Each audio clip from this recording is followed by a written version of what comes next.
Everyone, Tony Winston here, Jazz Piano College. Going to take a look at Tell Me a Bedtime Story by Herbie Hancock. I'm going to be covering a little bit of other Herbie Hancock too in the very near future.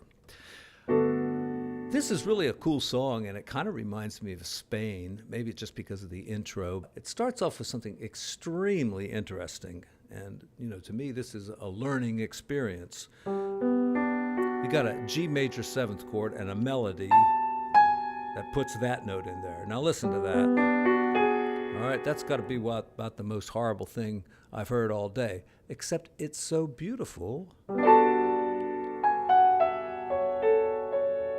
Why does that work? I mean, that note obviously is way outside of the key of G, right? G sharp. I'll tell you why. There's 2 reasons. One, it's played on a flugelhorn. Anything played on a flugelhorn sounds great. So there you go. The other, maybe more technical reason is it's part of a Lydian scale. If you take G major and play the Lydian scale, you have that beautiful sharp 4.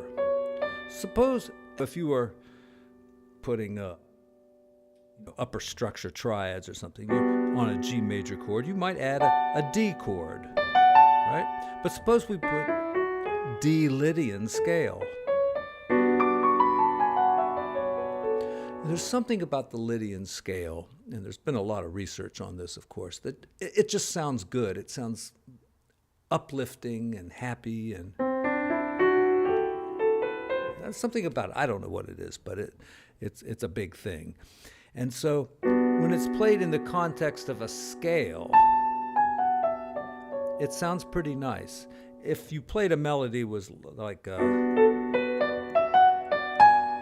like that, where you're really emphasizing that note, it doesn't work so well. But in the context of a scale. All right, so now, as improvisers, we have a new scale to play over a major 7th chord. And that scale would be a G Lydian. All right, and we'll get that thing there. And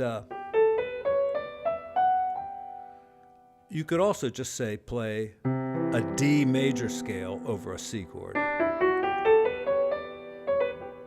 So anytime you have a major 7th chord, play the major scale a whole step above and see what happens. It might sound good, it might not. No guarantees here. Anyway, that's the first line. I'm going to approach this more from a solo piano perspective, so maybe you play something.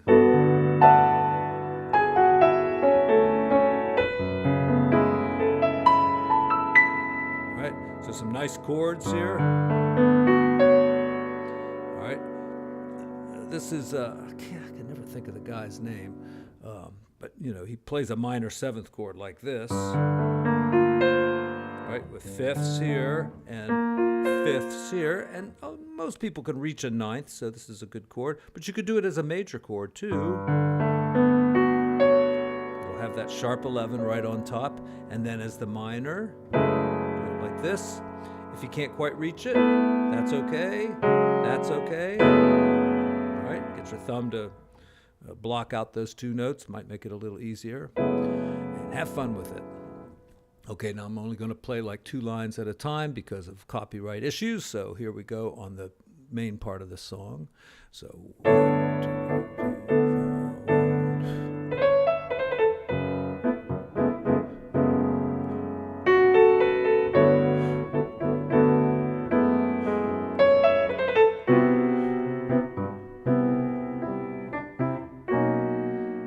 A lot of the versions I heard, I could not hear the F sharp minor 7th. I just heard G, and then F sharp. I heard that one. But in the next line, just heard G a lot of the time. Maybe it's an F sharp, nothing wrong with that, but if you want to keep things simple, just cross out that F sharp there. All right, then we get to these really great chords. These have a kind of a funny rhythm, so we'll talk about counting them out. But first, let's just put a 9th into each one of them. So we've got B major 7th with the 9th, G major 7th with the 9th, E he has the ninth. And C major seventh. That's the chord.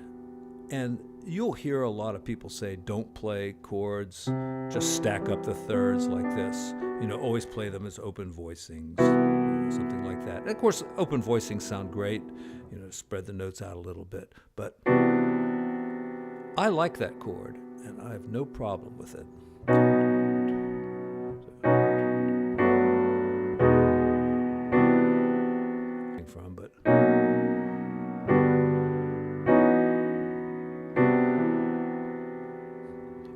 Now let's talk about the rhythm. So ignoring the anticipation there on the first chord, let's count 1, 2, 3, 1, 2, 3, 1, 2, 1, 2, 1, 2, 1, 2, 3. So you have to know how many eighth notes each one of these things is. The first one is really 4 because of the anticipation. So 1, 2, 3, 4, 1 and 2 and 3 and 4 and 1 and 2 and 3 and 4 and. But the way I feel it is 1, 2, 1, 2, 3. Another good way to get it, put the metronome on. Boom, boom. So E and C come right on the beat. All right. F sharp minor seventh, put it over a B. All right. It's hard to hear the bass on this recording, but that's what it sounds like to me. So, and play those two notes too. That's the important part. There's some great horn lines in here. I didn't figure them all out, but.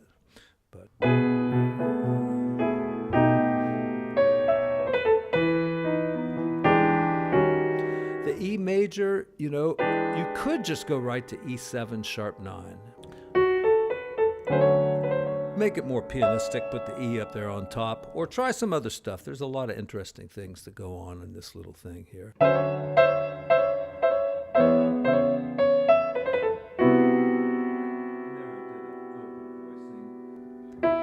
And then we got the same thing here again.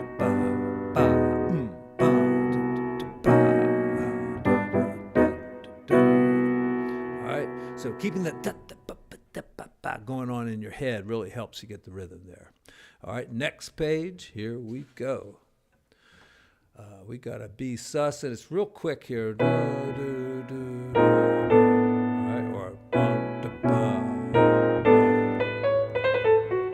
and here's a good spot for that chord again. All right, fifths here, fifths here. And if you're just playing solo piano, you got to keep a little kind of rhythm going. And then you got to be an acrobat to get that.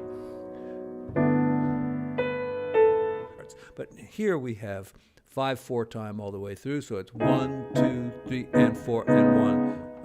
1, 2, 3, 4 and 5. 1, 2, 3 and 4 and 5. 1, 2, 3 and 4 and 5. 1, 2, 3 and 4 and 5. All right, there we get that.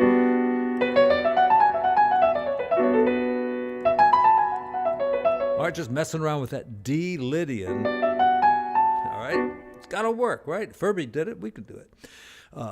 Back to the 5/4 for a second. It's not written in there, but this is kind of the important counter melody. So as you're holding this one, bring that thumb out there, even if you're playing these other notes up here. So, and you see the rhythm there is indicated. 1, 2, 3, and 4 and 5. They didn't really indicate it correctly, though, did they? Oh, maybe it is. 1, 2, 3, and 4, and 5. Yeah, there's something funky there. But anyway, the rhythm should be 1, 2, 3, and 4, and 5. They didn't get that second push. 1, 2, 3, and 4, and 5. All right, it's not there, but it should be. So bring out that note, and then bring out that one if you can.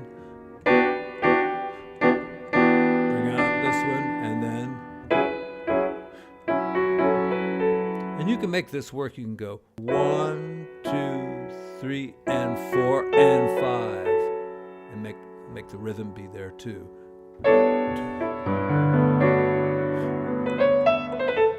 Right, same as before, but we have a different chord on it this time. And I love E minor 7th with a 13. All right, now how you're gonna do that, you have to be an acrobat again. All right, we've got to have some big stretches here, but we can deal with it, can't we? If not, just put it up here. Put a little rootless voicing in.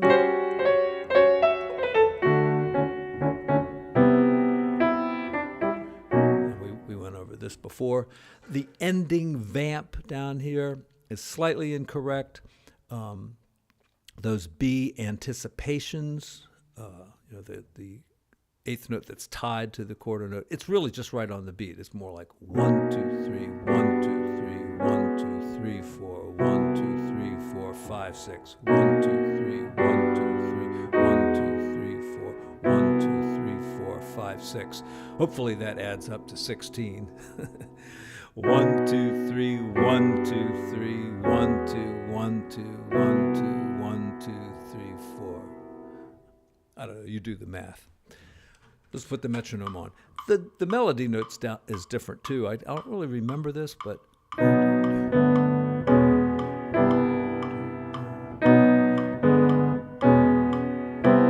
more like it. 1, 2, 3, 1, 2, 3, 1. That's the thing. And you could do some cool bass stuff in there too. You might go something like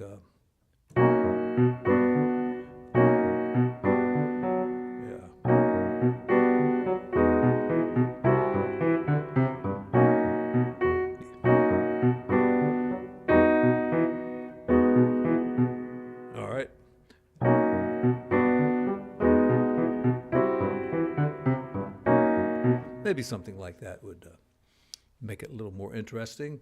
Or, if you're a piano virtuoso, you could get a left-hand ostinato pattern going and improvise over it, and God bless you if you can do that. All right, folks, I'm going to be back with some more Herbie Hancock. I'm going to do a little comparison with him and Bill Evans on Autumn Leaves. Some very interesting concepts here. And anyway, stay tuned for that. Make sure you hit the like and subscribe and all that good stuff. All right, see you all later. Thank you so much.